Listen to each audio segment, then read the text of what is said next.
Hi, welcome back. Rollie, as we introduced you earlier in the show, you're president of Courage Philippines. Yes.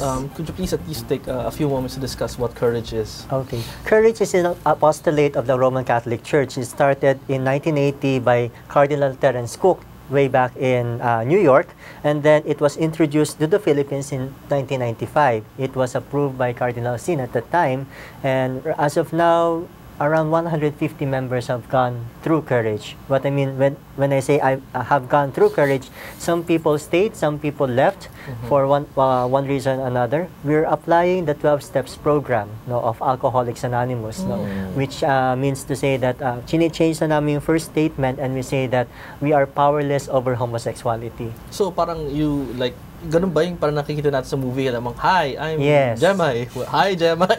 Yes. Okay. Yun ang first ano namin, that's part of the accountability. Okay. No, you enter into a Courage program and then you disclose yourself and you become accountable to them. Hi, I'm Rollie. I want to be chaste and my last activity was when. And then yun. So it involves masturbation, pornography, and having sex with another person. But obviously, this is confidential, right? I mean, these are all confidential, and that's why ako lang yung nakikita nyo for Courage. No, I'm the only public figure of Courage. All the rest, no, unless they wanted to come out now, no, sabi ko nga pangalawang coming out, because the first coming out was when they realized they have homosexuality. The second coming out is when they realized, well, we don't want that. No, I may have. The term is same-sex attractions. I may have I may be a person with SSA, but I don't need to act upon this. No? That's the first step, to be able to cut away yourself from what I call playmates, playgrounds, and playthings. No? Again, how many members do you have in the Philippines? Well, around 150 have gone through Courage, but active members now is around 15 for the guys and 5 for the girls. No? So we cater for both girls and boys. And then, is it a proper question to ask, ano ba yung tamang term, yung cured ba of the 150 members? How many would you say have been cured na? Or okay, I would not use the term cured. I would rather use the term significantly healed. No? And that term significantly healed cannot be measured by anyone else, no, but the person himself. Would there be metrics for that? Paano yung ma-determine kung significantly healed siya? Well, it's the person himself who could determine na okay na ako. I'm already done with my healing journey, so I could now, well, one of the sabihin nating blatant things na pwede nating makita, that's why he's already significantly healed. If he's already pursuing his way of life, no. Some of our members are going into the seminaries now. Some of our members are going to marriage life. No, so actually 5 na. For the past 5 years, 5 na yung pinapakasal ko. Oh, no? So, wow. But do their wives or husbands know? It's a requirement. They have it's a requirement. 5 of my men have already married their wives, no? And requirement ko sa kanila, I need to see your wives before you get married. But I presume naman, they don't have to tell their kids. Well, the kids, it's okay, but the wives, they have. Because it will be, kumbaga, dapat best friend yan eh. Saka, yun nga, grounds of annulment kasi pag meron kang hindi dinisclose sa sarili mo eh. So, kaya, kailangan, sabi ko sa kanila, I need to see your wife, I need to talk to her, at kailangan sabihin ko sa kanya, espesyal na tao yung papakasulan mo. No? Okay.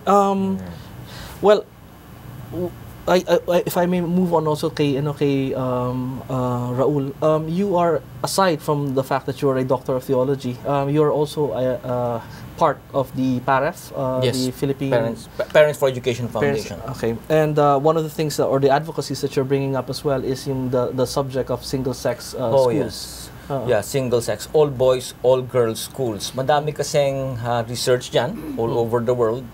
So you're talking here of like Don Bosco, San Beda, St. Paul, Assumption, Ateneo, Lasal Green Hills, no? So we just had a meeting with them because we're trying to set up an association.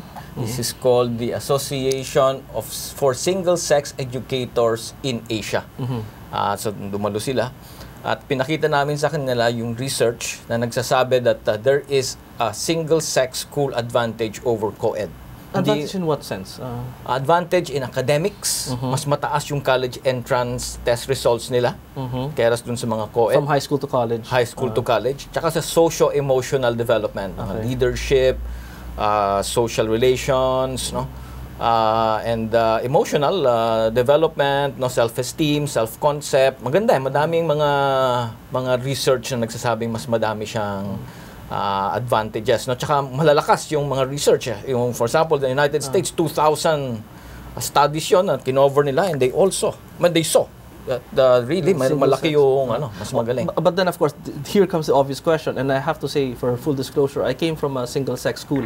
Yes. Unfortunately, I think. I'm just kidding. I came from Don Bosco, and then later on I started in San Beda. That's why you're good. I don't know if people will agree. You're Don Bosco as well. Okay. Hail Don Bosco. Yeah, you see, he's also good. But of course, the inevitable question is that wouldn't it foster or encourage homosexual relationships? Okay, that's a good question, because in reality, I also made my own studies. No?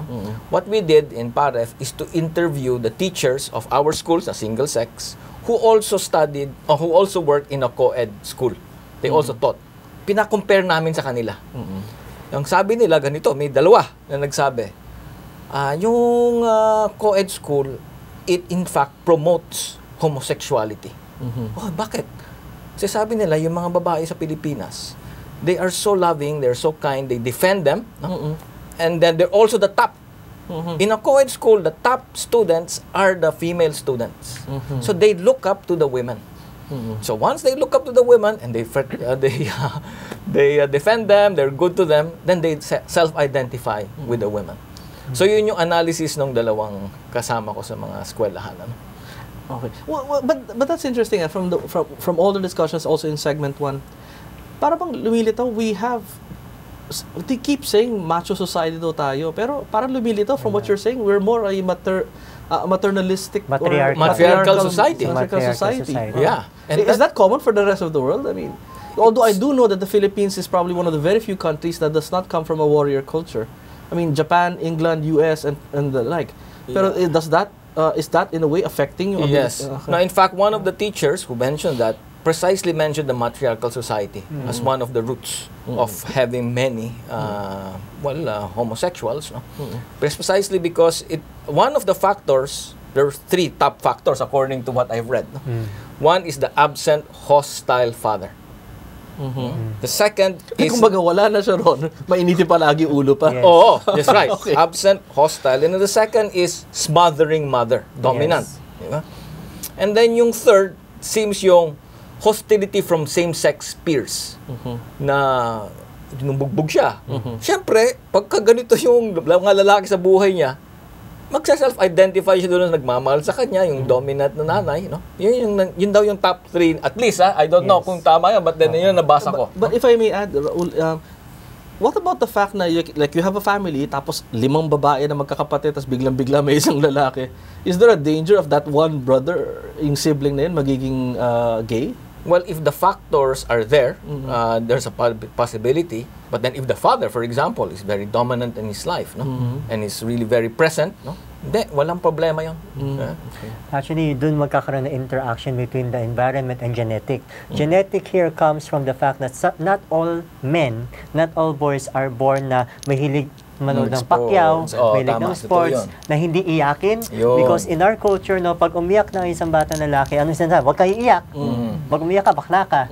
So what happens, the boy now tends to repress all his emotions. So, but deep inside, no, tumatatak sa utak niya yan.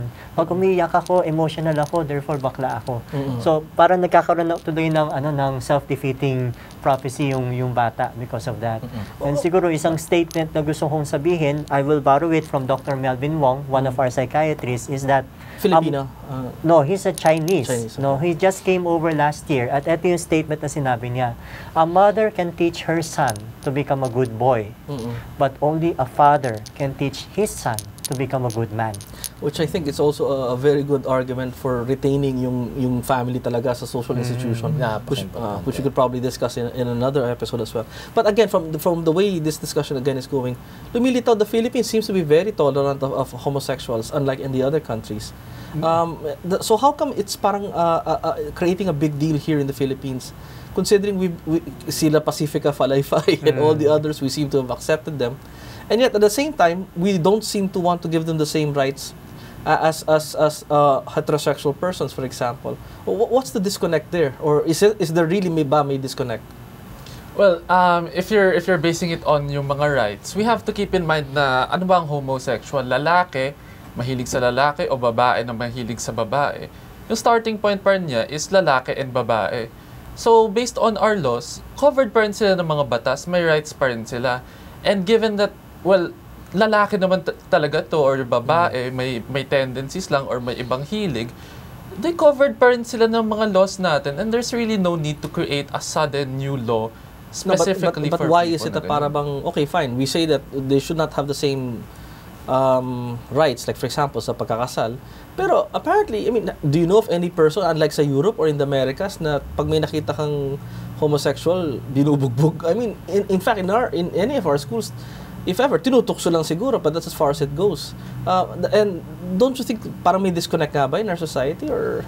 Well, at least in our society, from what I've seen, it's becoming a bit more accepted because nga sa media now, madaming beauty parlors, homosexual na lumalabas or mga sa mga parlors na ganun, yung mga nagugupit ng hair, mga homosexual. So slowly na i-integrate in a way na these people are integrated into society, and I guess people nowadays are really becoming more accepting of them.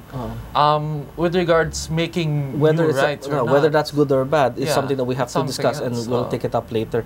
Raul, I think you were mentioning something about you wanted to clarify on the genetics. Well, sinabi nga ni Rollie na merong yung personality ng bata can interact with an absent father, no? And other male, the environment, no? Na pwedeng dahil mahina yung personality niya, pwedeng ma-attract siya sa mas malakas na personality. Diba? Which most of the time is the mother. Is the mother, oo. But this is regardless of anong bansa. I mean, it will, or is it just mukhang ganun yun, oo. Pero I just want to also to clarify na madami ng studies na nagpapakita based on yung sinatawag nilang twin studies. Ibig sabihin yung identical male twins. Pare-pareho yung mukha nila, di ba? Kasi pareho yung genes eh. So pinag-aralan nila yung mga tao na yon. So nakita nila na kukonti lang among the, kunyari, 100 people, no? 52%. Yung isa is 7.7. The most important study is 7.7. Okay. This is from Behrman and Brockman. This is from Columbia University and Yale University. This is the most important study. Pinapakita nila na 7.7 lang among the 100 na pareho silang homosexual. Ibig sabihin, hindi genetic yun. So, and I think if I may just to add, si Dr. Reisman, if I may, if I'm correct, actually was one of the first to put a lie to the sinabi ni Dr. Kinsey na apparently the homosexual rate is around 10%. It's actually far lower than that. Far lower than that, yes. Well, we have to close up this segment. Obviously, this is quite interesting. Please stay with us as we wrap up our discussions on some of the more controversial aspects on homosexuality. Thank you, and please stay with us.